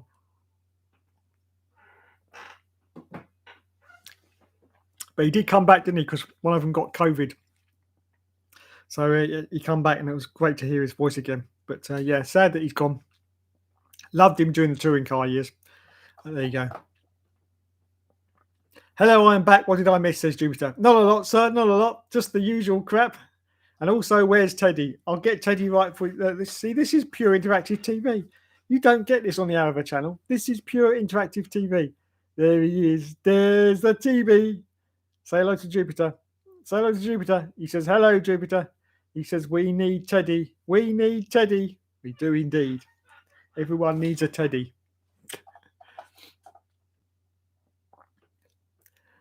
Margot Latif as a presenter and Villeneuve as well. Yeah, I've heard about them. Yeah. Yes, F1 Digital did fail, but they paved the way for how F1 will be broadcast in the future with the onboard cameras and stuff. Yeah, that's true. They did. I think that's what F1 TV is now. Yes, it is. This is Dave Station. Bit like Babe Station, but not as good. Loved him on Eurosport. Yes, he was brilliant on Eurosport. I was always watching him on there. Exactly. He can ask Dave anything.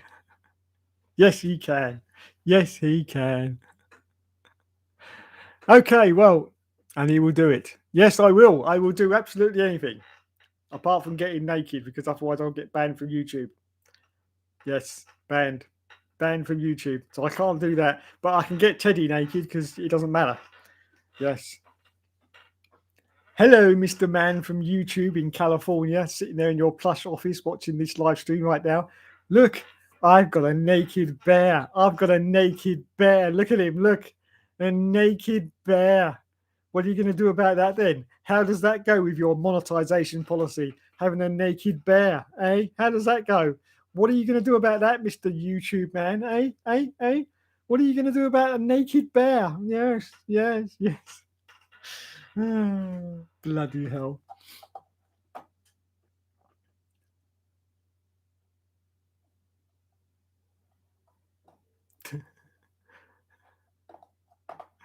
Okay, thanks for the comments, everyone. Bear band. Just show us some F1 cars. Okay, everyone, I'm going to wrap it up there. Thank you so much. You've been awesome as always. It's been 1 hour 52 minutes, so I'm going to end the stream there. I just want to say thank you to as many people as I can, because I think the stream only goes up a certain. Oh no, it doesn't. It goes all the way up. So thank you to Matthew D'Souza, the Bobster, Jay Cartwright. Who else we got? Samurai, TX90, Jupiter, Scott Barnes, Turunga Leela, Will F1, Jay Cartwright, I think I've already said. The Moaning Yorkshireman, of course, who could forget him? Who else have we had? Joseph Plantpot III. Yes, check him out. He's great. Yes. He's got some karting videos on YouTube somewhere. Yeah, brilliant work. Who else did we have? I think that was it, apart from a little bit later on when we had Mr. Poochie Head, of course. Yes, shout out to Mr. Poochie Head. Yes. And then as we go a little bit further down, we had Mr. Helium Trophy. Both of you two actually are some of my long-time subscribers, so thank you very much. Thank you very much indeed. Mr. HRD, of course, the hill race driver. Thank you, sir. Welcome along, and well done for watching for 5 minutes. That's about all you need. Jeff Dotson, of course, was in there as well. And I think that's everybody. Let's go down. Yes, it is. So thanks, everyone, for watching. Oh, we got, hang on. Thanks for another quality stream, Dave. No problem, sir. Thank you very much for tuning in. Before I go, what was your favourite Grand Prix? And then I can have a good night's sleep. My favourite Grand Prix, in terms of carnage and possibly entertainment, I've got to go for Spa 98. Yes, it's Coulthard. He's taken out all the field. Yes, so I'm going to go for Spa 98 in the rain. That was an all-time favourite of mine, it has to be said. It really was. Just total carnage. I've never seen so many cars collapse into a heap of rubble so quickly and so brilliantly. And thankfully, no one was even hurt in that incident because it's very low speed, very low speed. So that was good. And yeah, it was just a real favourite of mine. No problem, Mr. Jupiter. No problem. Okay, everyone. Thanks, everyone, for watching. You've been awesome as always. You all get a special wave goodbye from TB. There's TB. He says, bye-bye. No problem, Mr. Jupiter. No problem indeed. Thank you. Bye-bye, everyone. And I will catch you in the next video. You've been awesome as always. And as always, I will, of course, be back. But yes, I'm off now for a little sleep. Yes, because I'm getting on a bit. And I will catch you later. Thank you, everyone.